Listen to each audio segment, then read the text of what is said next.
Hi, welcome back to another Film Cave. Yay! Hooray! Today we're going to be talking about what we're watching.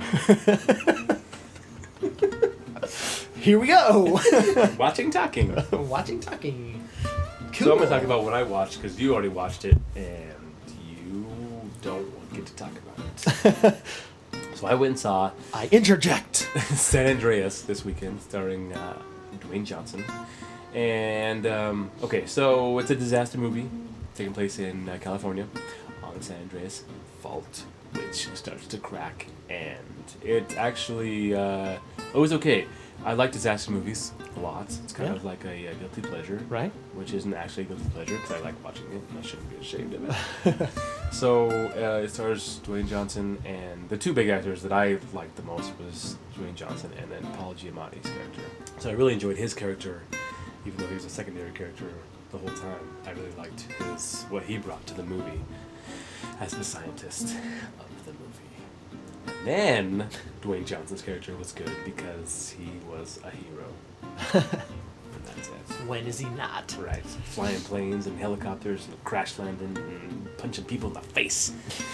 A face! Right in the face. In the Coming face. at you. So I liked it. It was good. I would say go see it. It was fun. Yeah. It's a fun disaster movie to go see. Mm-hmm. That's not too over the top bad. Right. Yeah, it's good. There was another part that I'll talk about later. If I bring it up, Later. It'll ruin the movie. Oh yeah. We don't want to do that. So what do you think? No giving away the endings. It was good. Just real quick. That's Go. it. 5, 4, 3. Good. It's good. It's good. Good. What else did you watch? It was good. That's what I watched. We watched Chappie Oh, yeah. this past weekend, and Did you rent it? we did. We rented it. We rented it on excited to kind of Redbox. see kind of like a behind the scenes or special features of how they did it and that kind of stuff. Yeah, I mean the motion capture was great. Good. You know, that was fine. That's not the problem, and the story is problem. very very similar to District 9. Same so there's a director? lot of same director, Neil Blomkamp. Blue Camp. No, what almost ruins the movie is the casting of that rap group, like Die Antwoord or something like that. So it's Yolandi and Ninja. Oh, so it's not the robotics guy, like the what's his name? No, it's not. It's like other guys that he hangs out with or whatever. Yeah, it's the guys that kidnap Chappie in the first place, and they get him to like talk all gangster, and because when Chappie's rebooted, it's basically like a baby, Right. and he has to like You learn everything from what you see. everything. Yeah, it's an okay movie. Okay. It's definitely Nothing like District 9. No, Amazingness. no, not at all. There's some cool action in it, but doesn't look quite as good, like special effects wise, and the two gangsters, they just like almost ruin the whole movie. They look bizarre. Okay. You know, it just. So how did you? Okay, so my question, because I remember the trailers. How was the tone of the movie? The tone Was of it kind the of movie? all over the place, or was it kind of like no, okay? not really. Because I felt Really like all over the place. There's two different trailers that came out. There was more of like a dramatic movie about Chappie and that kind of stuff, and then like this other one came out of nowhere where it was like more action and Hugh Jackman coming out of nowhere and trying to do this and then shooting and killing and that kind of stuff. Right, So right. it was totally two different Yeah, tones so there's that I all- got from the two Oh, trailers. okay. Yeah, no, it's Did not. it mesh? Yeah. Okay. Yeah, That's good. it meshes. It makes sense. Like the story is okay. So There's maybe the casting was. yeah. I think the casting was poor. I'm not Okay. sure. I'm not sure why he did it that way with those two. I heard that Ninja was just an absolute like horror story on the set. Like he just didn't. Well, is he an actor? No, or is he just not, like a no, random, they're not. You know what I mean? They're not so like really trained so why actors. do So they- I was confused. You know, it makes a very interesting comparison to District 9 to Chappie. So, I mean, definitely check it out. We just rented it on Netbox. You watch Wow, movies on too many different formats. You're mixing them all together. Netflix, I'm gonna come up with Tunes, Netbox. Box. Okay, and then the two that we saw in theater. So last night the wife and I, we went to see Love and Mercy. Oh yeah. I talked to my dad on Father's Day this past Sunday, and he Beach just couldn't Boys recommend it more. Like I wanted to go see that. Yeah, That sounds good. it's about Brian Wilson from the Beach Boys in two different phases of his life. So he's played by John Cusack, and probably early days? in the Okay, that would older, make more he's sense. it's the future Brian Wilson compared to Paul Dano, who is an amazing the younger. actor. Oh man, John Amazing. Cusack is so incredible, so heartbreaking. And Paul Dano, who is an incredible actor, and from There Will Be Blood and a lot of other stuff, he's fantastic. I know like a lot of summer movies just to get totally skipped over for like Academy Award talk. And Paul Giamatti is also in it. He's this horrific.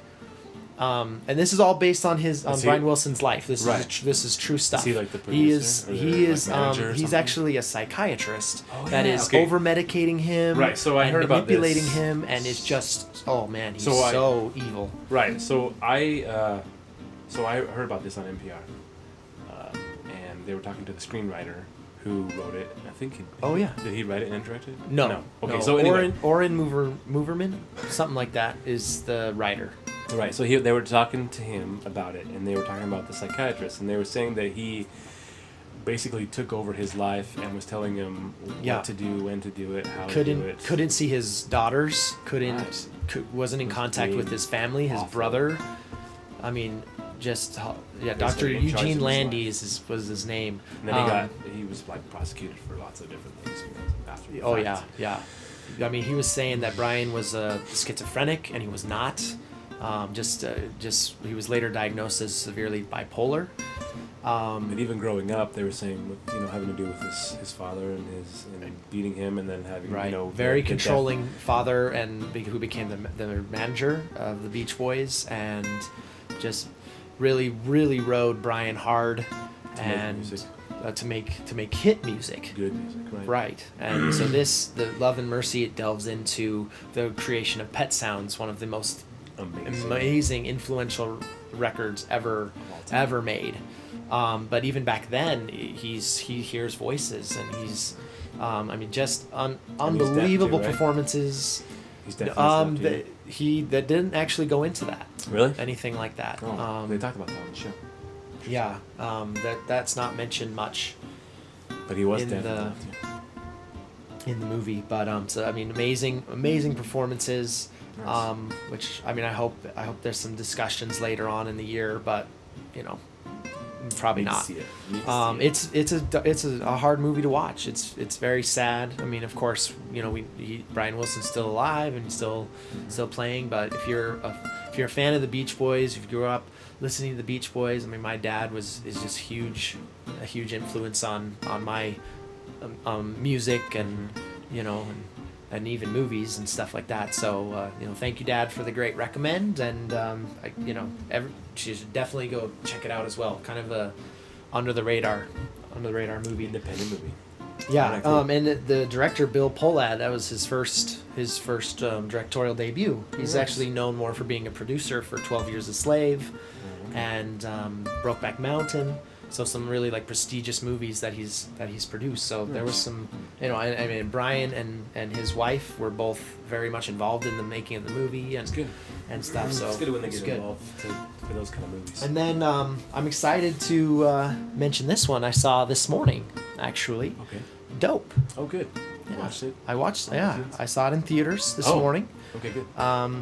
It was fantastic. So another one that played Sundance and didn't win many awards, but a lot of good buzz Right. came out of for it. Yeah, it's in wide release, So right? it's out. it's in fairly wide release. Well, I guess if you wanted to see it, it's not like you'd go to you can see it at Broadway, Broadway. but we saw it at Jordan Commons out in Sandy. good. It's at West Valley Megaplex. So there's a lot of theaters Sweet. that are showing it.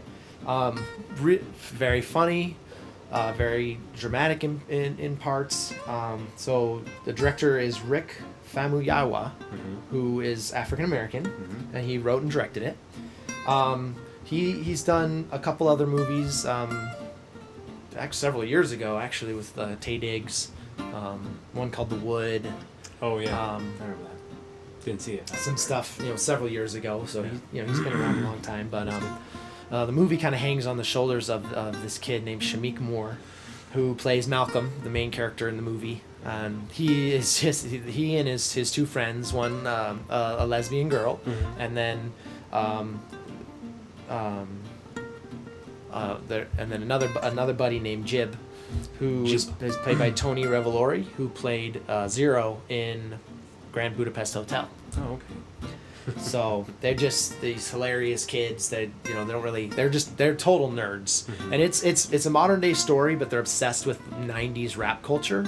So he has like this awesome like flat top, and he dresses sort of like the Fresh Prince of Bel-Air, he's got these cool Jordans on, but Nice. the kids are always stealing shoes from their school, and so he's growing up in a tough neighborhood in Inglewood, California, and so Nice. ASAP Rocky is in it, plays a drug dealer that Malcolm kind of gets wrapped up in having to do some dealing for him, and Malcolm he's trying to get into Harvard, and so he's a very very brilliant kid, but trying not to get trapped in the just the typical neighborhood life, I guess. So but it's not I wouldn't say it's a dark That's movie. good. There's a lot of humor to it, and a lot of just some really good energy, and Nice.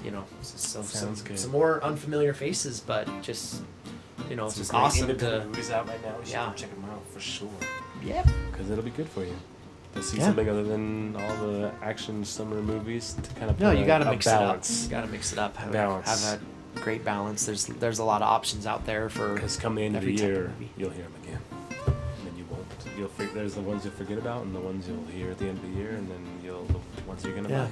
So, Well, I feel like these ones you'll remember for a long time. I think they tend to stick with you a lot more than Right. just like the next popcorn movie down the line. It's like, oh yeah, okay, that was good. Next. Terminator.